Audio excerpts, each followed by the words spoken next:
Et on revient maintenant sur les annonces faites hier par le président de la République. L'une d'elles retient l'attention parce qu'elle promet sans doute un débat enflammé, la fin du fameux bouclier fiscal, mais aussi de l'impôt sur la fortune.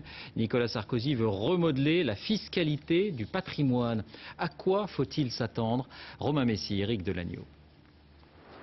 C'est l'exemple favori des opposants à l'ISF. L'île de Ré, où des retraités à faible revenu payent tout de même l'impôt sur la fortune, car la valeur de leur terrain et de leur maison s'est envolée. Ce ne sera bientôt plus le cas.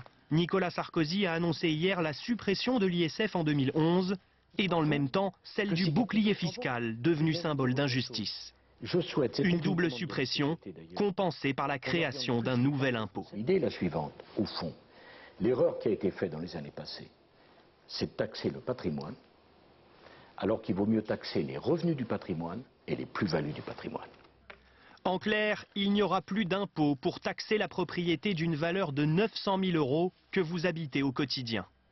À la place, un nouvel impôt qui taxerait cette fois les plus-values ou les revenus tirés de la vente éventuelle de cette même maison. Les détails de cette réforme ne seront révélés qu'au printemps, mais à gauche, certains réclament déjà plus de justice fiscale.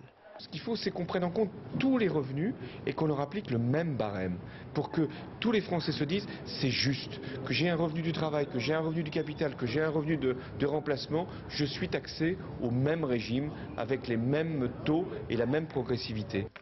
La réforme fiscale posera avant tout au gouvernement un casse-tête budgétaire.